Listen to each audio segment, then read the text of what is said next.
Hello everyone, I'm Tyler Rosado, and this is the DIVA Checkpoint. This is your go-to stop for bold insights, big vision, and real action from leaders across Circle K International. Each episode, my guests and I unpack what's happening, what's next, and how we're showing up to lead, with plenty of fun and maybe a little drama along the way. Without further ado, let's get into it.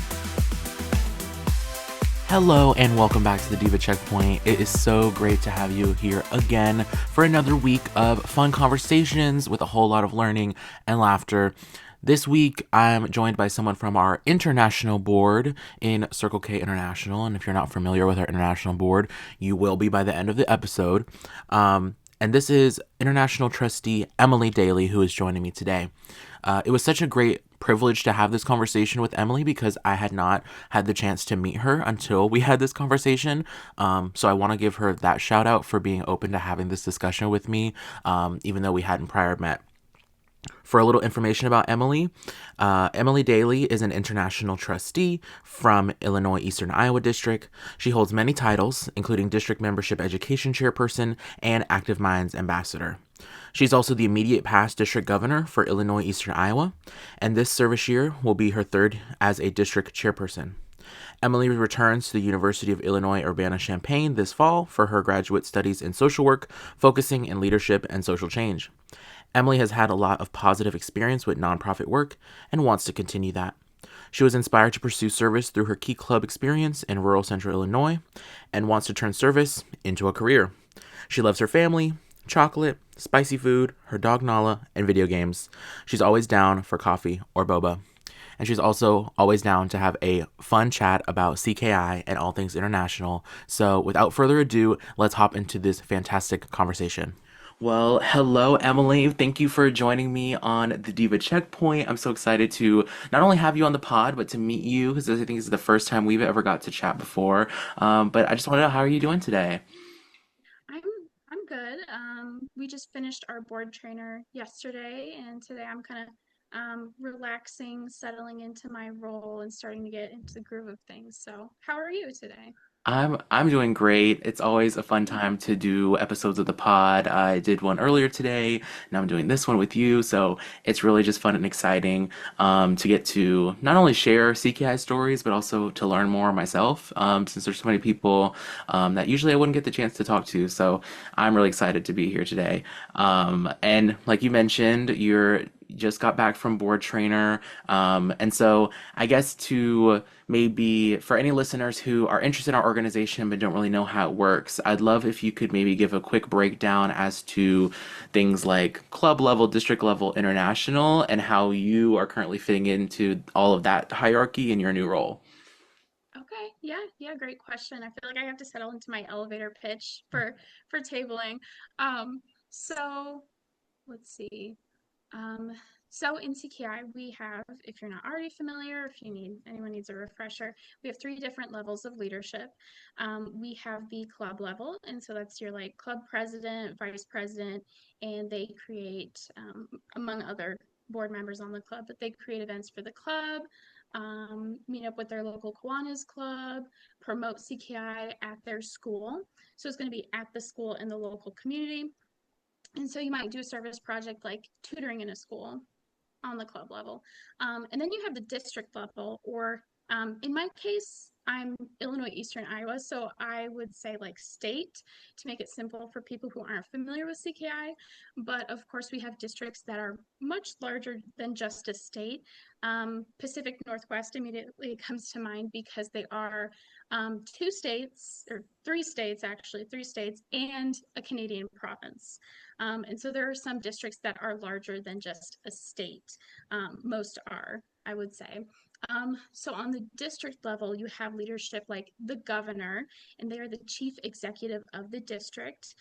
My favorite part of being governor last year was holding district events throughout the year.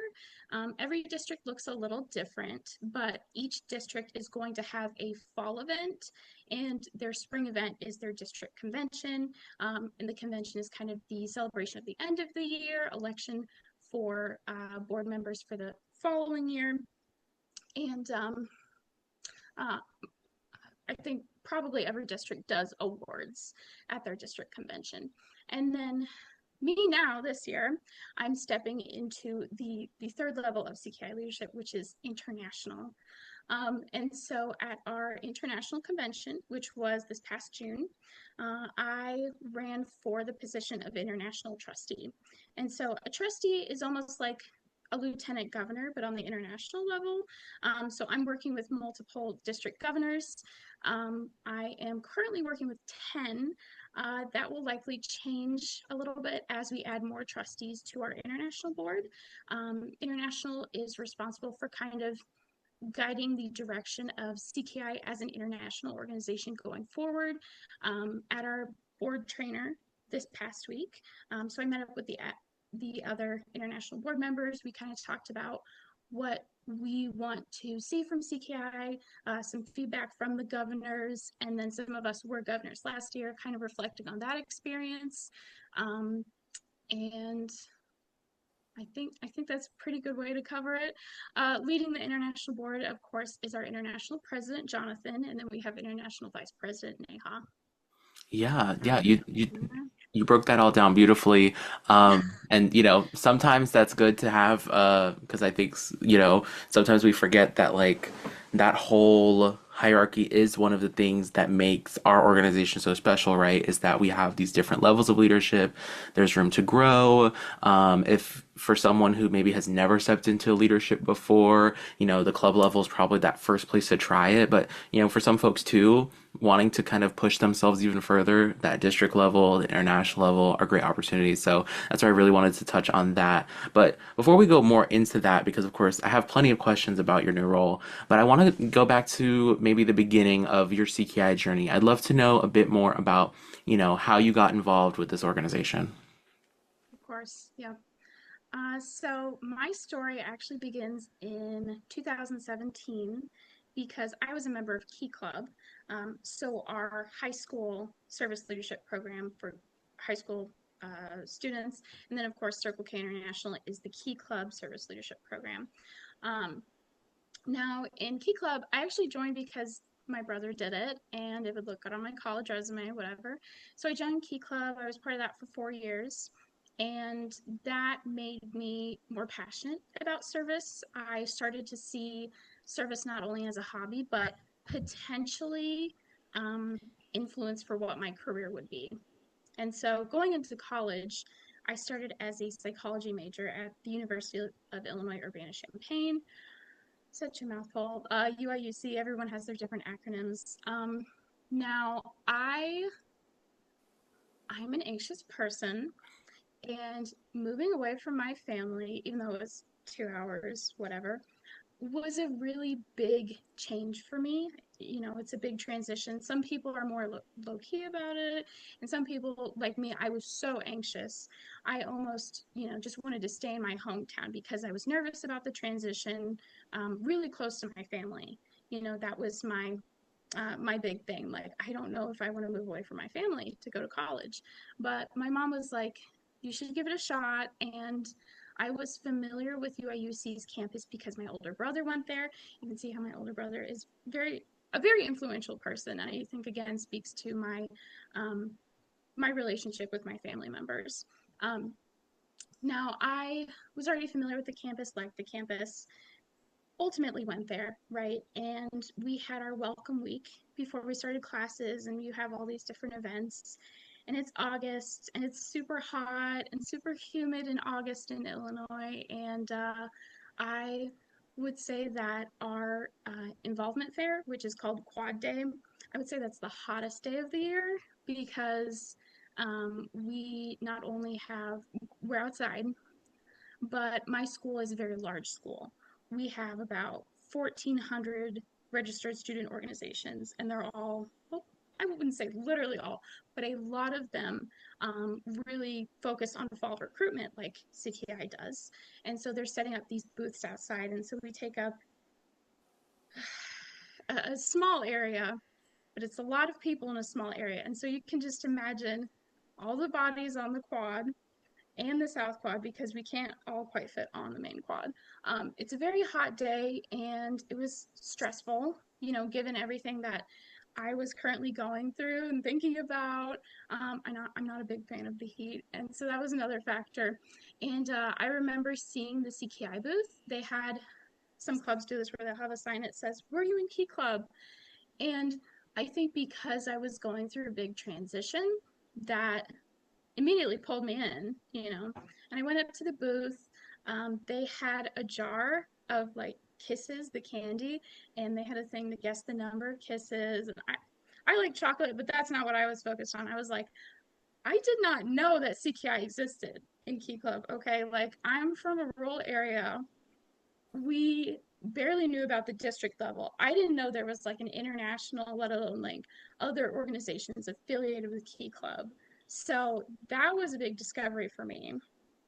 Um, and so I sent it to be on their email list, whatever, guess the number of kisses. I actually ended up winning the jar, which is why I bring it up at all.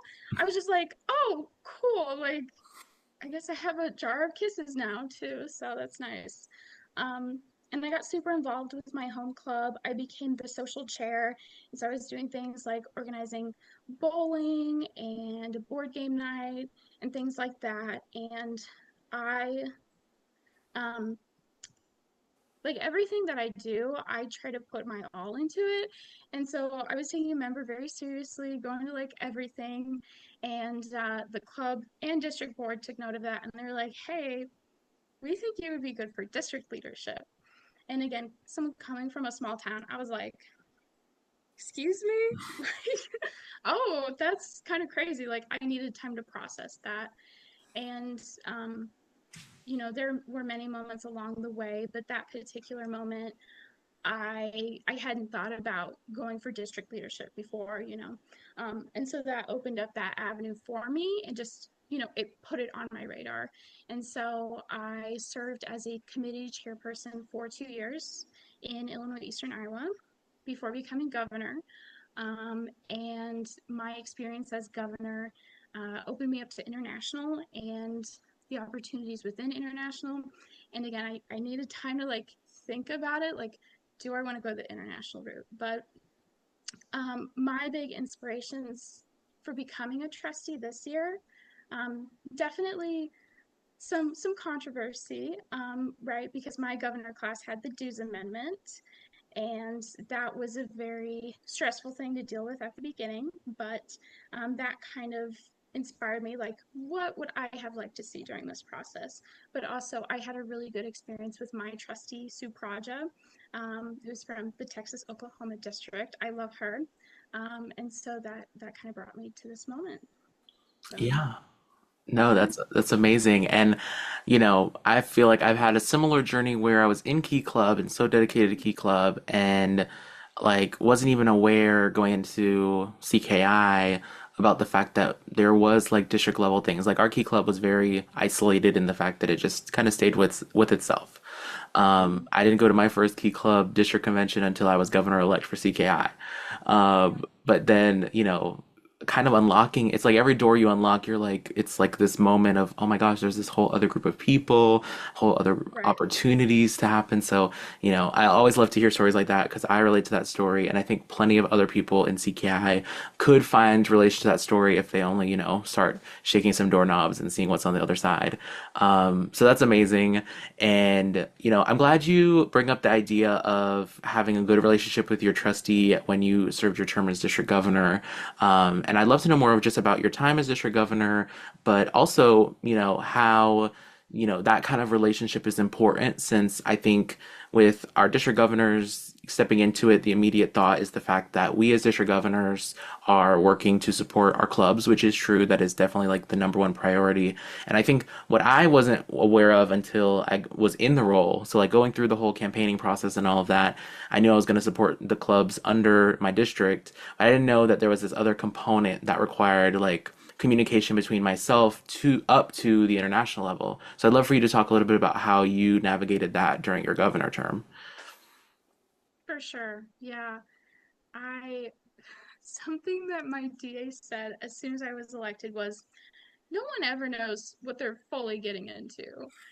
And that's definitely true, no matter how prepared someone may feel. Um, Now, since I was a committee chairperson on the district board for 2 years, that experience was essential for me to even think about becoming a governor because, I had to watch the governor in action to um, think about the position and what it meant and the things they're doing. And do I want to do that? And I got to watch two governors in my district, Nancy, who actually became an international trustee, and then Nathan, who is my predecessor and was my roommate for a year. So I got to see how they tackled things differently and also their relationships with their trustee to some extent. We did get a visit from Nancy's trustee to our district convention, and Nathan's trustee was Pre, and Pre was a repeat trustee. So, kind of seeing those things, thinking about again, kind of how would I handle that, through my own lens and my own unique perspective and experiences. And so when I was elected, I knew there was a trustee. I just did not know at all what to expect from that relationship. And I made that very clear. The reason I got paired with Supraja, I actually requested her because at convention, her whole campaign was kind of inclusivity and I don't think she loves this description, but she was like, I'm a girl's girl. Like, that was the vibe I got from her campaign at convention because her slogan was Bows Mean Business. And I don't remember the acronym, but, she specifically talked about uplifting women and emotion not being something to be ashamed of, but like a powerful part in making a strong leader. And so that really spoke to me. And I was like, I would like Supraja. And I ended up getting Supraja. And in our first meeting, she asked the question, what do you want out of this relationship? And I was like, I don't know. I don't know. I know that governor can be stressful, and I guess, I'll take hands-on support. And so I made that clear to her. I would say our meetings, our one-on-ones each month were almost like therapy because it was just like, you know, just talking about things that were going on, not necessarily like logistical things. Like I think they would come up. She had some guidance in her meetings, like asking, "Oh, you mentioned this on your MRF. What's going on with that?" Which just kind of played out naturally, I would say. Like if I'm talking about my struggles naturally, like that kind of lines up with what went in my monthly report form. Um, I obviously my experience before convention, between being elected and becoming district governor before the convention where I met Supraja was a very weird time between districts and international because of the dues amendment. Um, it was a tense time. I would say everyone handled it a little differently. And one thing that I really liked was that the governors were very supportive of one another. I think it bonded us even more that we were going through something that was very hard.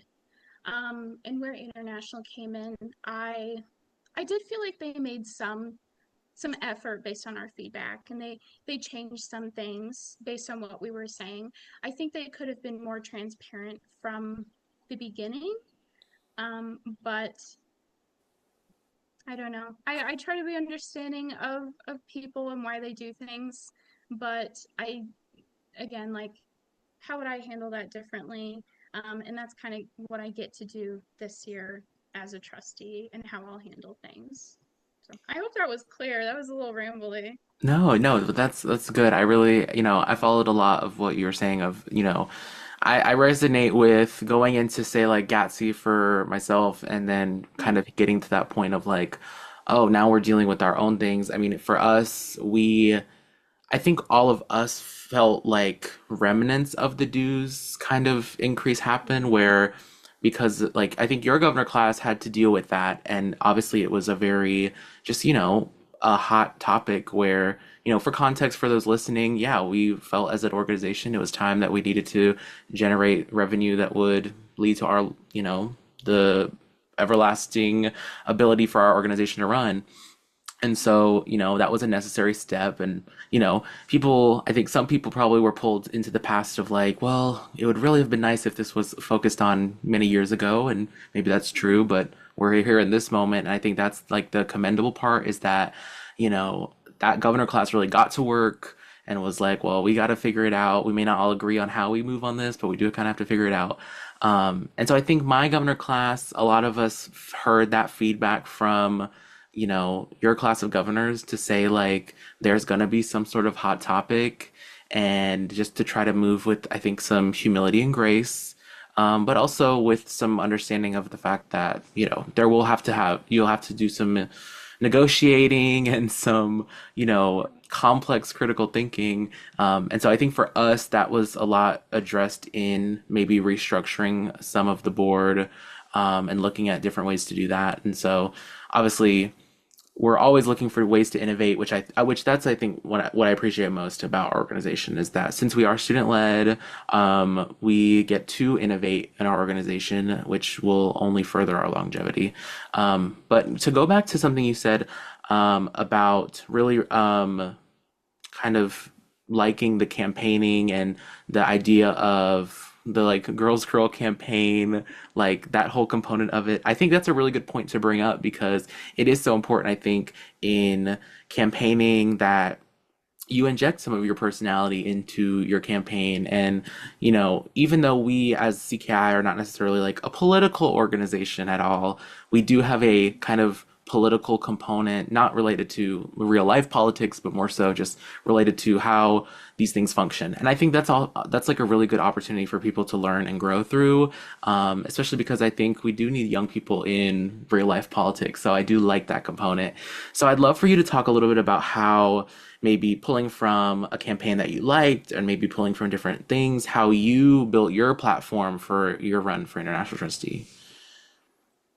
Sure. Oh, that's a good question.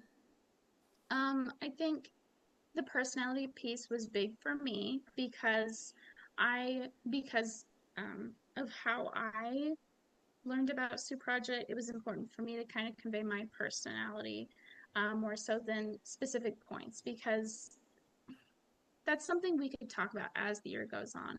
And it's not necessarily something people are going to think to ask on the spot out at um, in caucusing or something they're going to remember. So I wanted to give people a sense of my personality, um, while still having some structure, right? Like I did talk about some of my ideas, but I think that was the important piece for me. And then we could build off of that as I got paired with my districts and as an international board working with the districts and with each other to enable and enact those ideas. Another piece, I was I really thought I was going to get grilled on the amendments that were up for House of Delegates. I didn't get any questions about them. And the reason I was so worried about it was because of the convention where I was the governor and the dues amendment was up for a vote. And that was something that was very heavily, um, it was a it was a little tense, that convention, just because of the controversy of that amendment. And I found during this convention where I was a candidate that people were really excited to work with us, which was totally different tone than last year. I expected people to be hesitant of me and kind of distrusting, and I made it a big point that I want to work with people. I want to represent your voice and I want to have a good relationship. I would love to be friends, but we don't have to be if that's not the kind of relationship you want in a trustee. And so, yeah, that convention last year was a big influence in my campaign.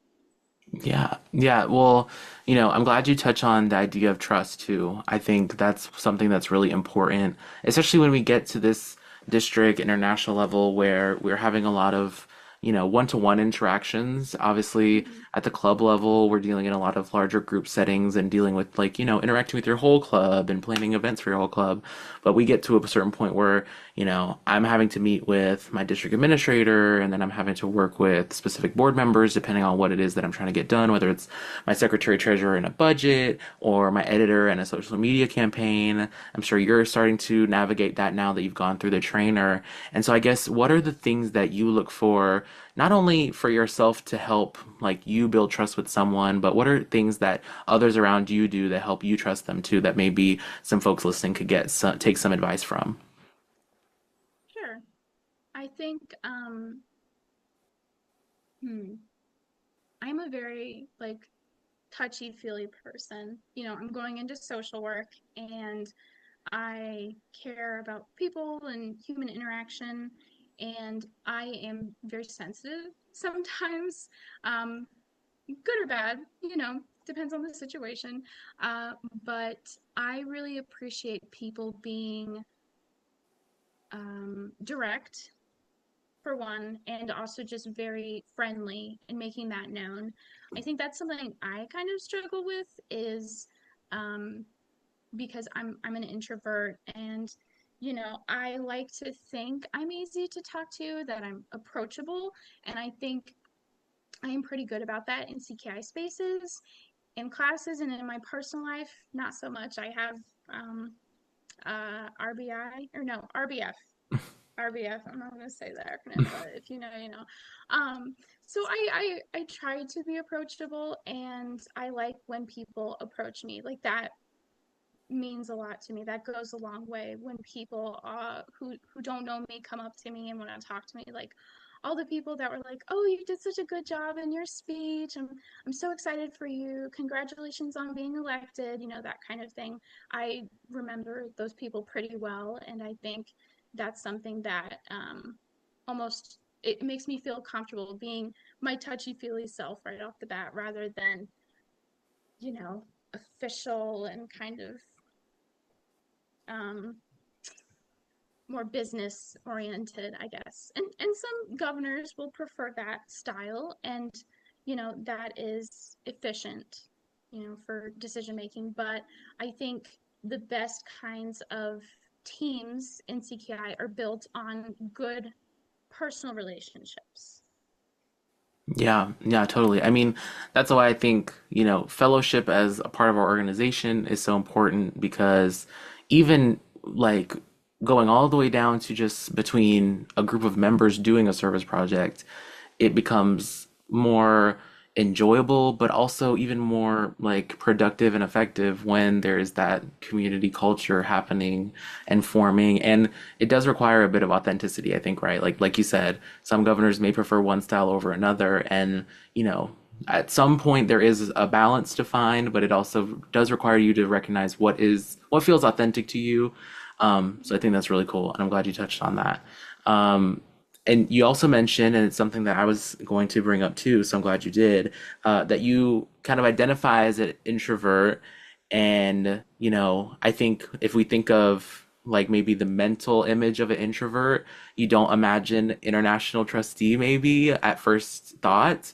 But I would No. love for you to maybe just to like break down that narrative a little bit and talk about how you feel like you navigate, because not only this isn't your first rodeo, you've gone through district governor, and you've served in other roles. So tell me a little bit about how like the crossroads of being introverted and leadership kind of work out for you.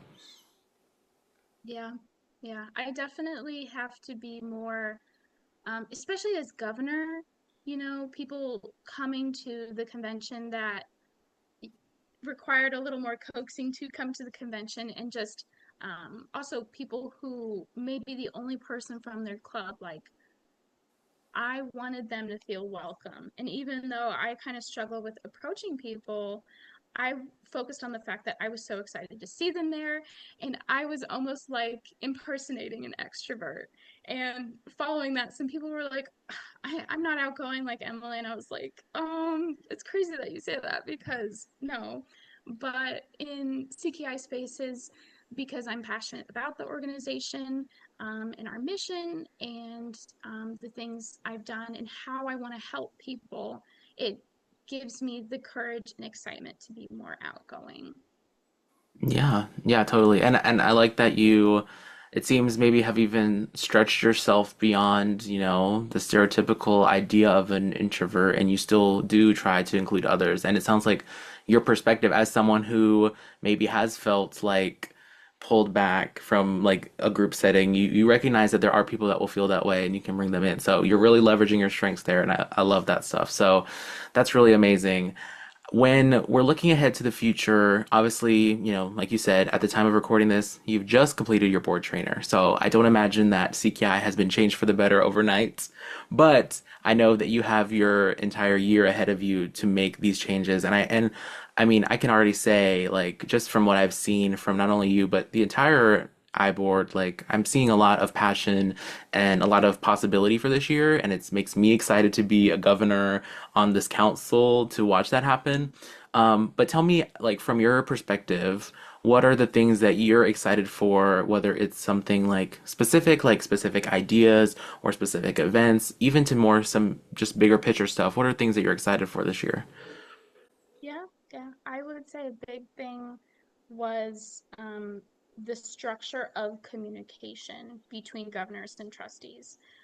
Something we talked about was the fact that it varied so much in years past. Some trustees had sister district calls with all their districts. Some just had one-on-ones. And something that I thought about going into my campaign was I liked the intimacy of being one on one and being able to speak very freely and informally. But that being said, I would have loved to feel more connected to the other districts. We are an international organization, and that's a very beautiful thing. And I think something we could utilize more. Um, in an ideal world, we would be in person, but money and constraints. I think neighboring districts have that option if they really want to try to have something in person, like some kind of service project. But when we're talking about international, finding creative ways to use that virtual aspect. And so, one thing that I'm excited for is the fact that Jonathan and Neha were talking about having both one on ones and sister district calls on a regular basis. And so, I think that will make people feel closer to their trustee, but also other districts, and they get to hear what's going on in other districts. And that's something I heard about in international council calls. So all the governors and the president, vice president, and they would rotate trustees because they had more. Um, I I was not always able to attend those, and I felt like I missed out on something each month that I couldn't, and that made me sad. So I kind of see it as more opportunities to connect with people internationally through socials. Um, we were talking about doing monthly international socials, sister district calls, and also those one-on-ones. So Yeah, if you have a no. follow-up, let me know. Yeah, yeah. I mean, the the whole idea of being connected is so important, and it is such like a fundamental of organization, right? The fellowship component. But I do like that you are recognizing like that is gonna take, you know, all of these different type of approaches. And I think with the virtual component, while it would be great if everything we did could be in person, I do think, the necessity to be virtual also then does push us to say, well, then we should look into the one-on-one options, and we should also include the sister calls and all of the different things, because they all leverage different traits of people's leadership skills, right? Like, I mean, I have brought one-on-ones into my district at the like board level mainly because I think it's an opportunity for folks who need that one-on-one support to have it, but also even to recognize like what one-on-one interactions at in like a functioning organization can look like, which is a Mm-hmm. component of just like, developing your skills for your future career and what have you. But yeah, having more calls that are like group things. Like I've been really advocating for the fact that like yes we have monthly one-on-ones that are kind of set, and yes we have our group board meetings and president's council joint once a month, but then also saying like, okay, if my con chair wants to go over the script for like our fall conference, then let's put a calendar invite out to the board and say, if anyone's free on this Monday night, come listen to her go through her script and give feedback. Like that's something where, we touched on our bases on different places, but then we can also have some just like room to, explore specific things as we see fit. So I like that your kind of approach is more adaptive to the needs of everyone and just like looking at every opportunity to connect. I think that's really, really important.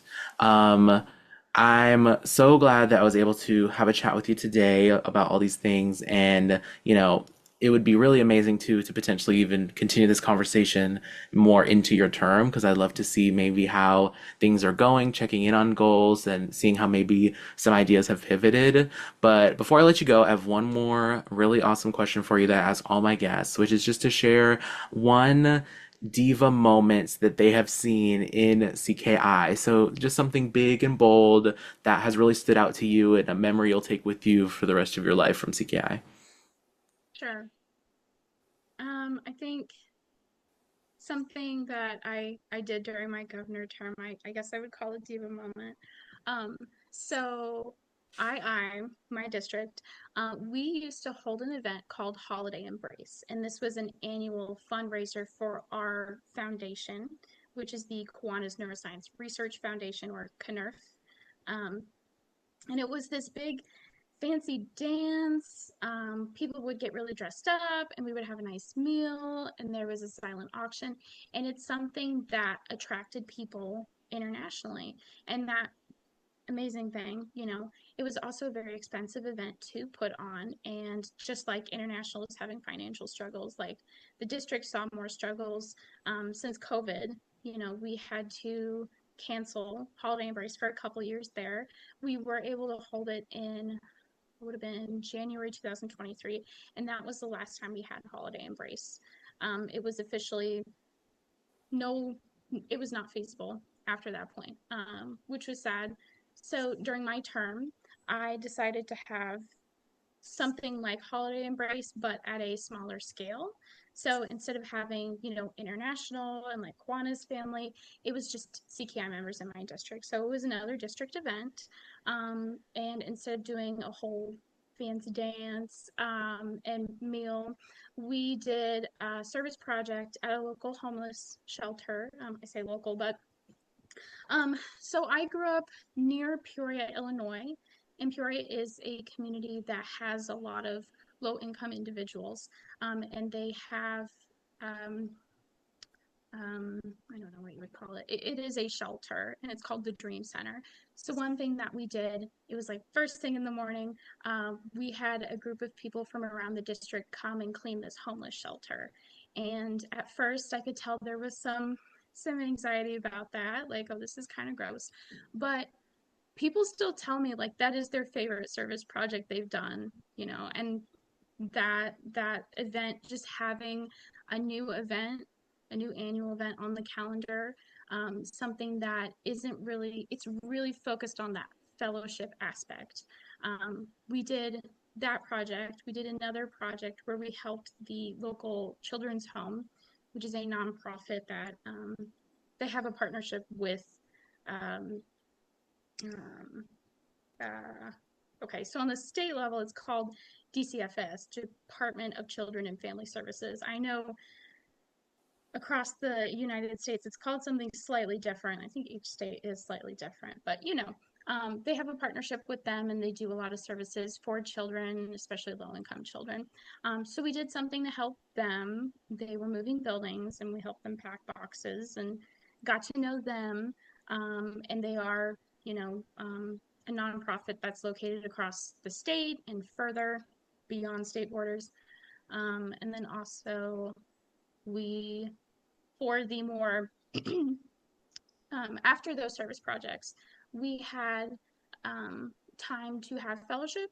So my grandma has worked at the same church her whole life, and they have a really nice open space. And I asked, like, can we hang out there, basically? And what I did is I organized these Olympic style games. And so it was a whole competition because everybody loves competition. And of course there were prizes, and yeah, people really loved that event. So I would say my diva moment, it's just creating a whole event from scratch and really using the connections that I have in the Peoria area to put that on.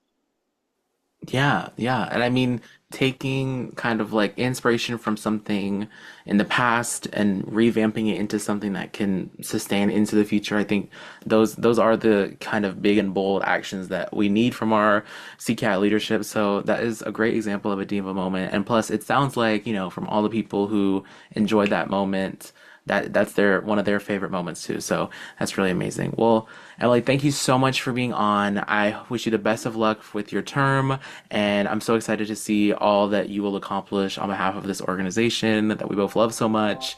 But otherwise, I hope you have a great rest of your day. Yeah, thank you so much. Thanks for tuning in to the Diva Checkpoint podcast with me, Tyler Rosado. For more episodes, be sure to follow us wherever you get your podcasts. And hey, if you've got something to say, we want you to be a guest on our show. Head over to bit.ly/CKI podcast for more information. Until next time, keep leading loud, CKI.